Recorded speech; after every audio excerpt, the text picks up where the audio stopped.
Merci beaucoup à la régie. Alors, Kessem, qu'est-ce qui fait bouger la toile ce matin? Eh ben, je ne vous apprends rien en vous disant que la fête de la Tabaski arrive à grands pas pour les chrétiens, les juifs, les agnostiques et autres qui pourraient nous regarder. Dans le Coran, il est indiqué que Dieu a demandé à Ismaël d'égorger son fils. Passe Boubacar, n'hésitez pas à me corriger si je sors des rails. Je vous fais la version très rapide, mais au dernier moment, Djibril, ou l'ange Gabriel pour les chrétiens, sauve l'enfant et le remplace par un bélier. C'est donc en commémoration de cet épisode que les musulmans sacrifient un animal, le plus souvent un mouton comme ici au Sénégal, mais parfois aussi une chèvre ou un bovin lors de notre fête de la Tabaski. Et puis toujours d'après les Écritures, le mouton doit ensuite être partagé entre 3 parts égales, une qui revient à la famille, une autre aux voisins et aux amis, et enfin la dernière composée des meilleurs morceaux aux plus nécessiteux. Alors aussi depuis quelques jours, les moutons sont partout dans notre capitale, mais aussi sur les réseaux. On ouvre donc le bal des réactions avec Adiba qui met le doigt sur un problème de taille. Il nous dit ce pays surréaliste, donc le Sénégal, où le salaire médian est de 54 000 francs, mais où on essaye de te faire croire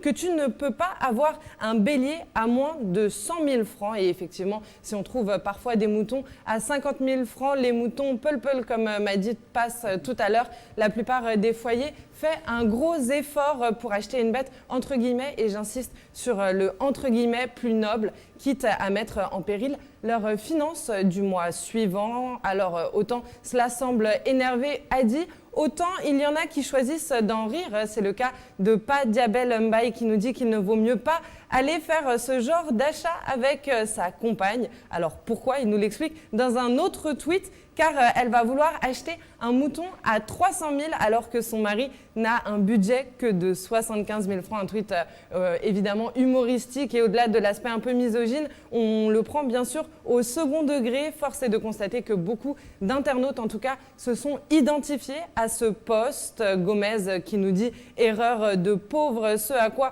Pa Diabel Mbaye toujours répond très justement que la pauvreté est chose commune au Sénégal, et c'est vrai, nombre de nos compatriotes vivent encore en dessous du seuil de pauvreté. Mais heureusement, certains pensent à tous ceux qui n'ont pas les moyens de célébrer la fête grassement. Je dirais, Bassoumel, elle, nous dit Tabaski 2020, solution pour les familles démunies. Maximum de retweets Tabaski en période de Covid-19 pour les parents qui ont perdu leur travail et les familles démunies. Partagez un bœuf qui coûte 575 000 francs et qui pèse 320 kilos pour 20 familles. Chaque famille recevra 16 kilos de viande.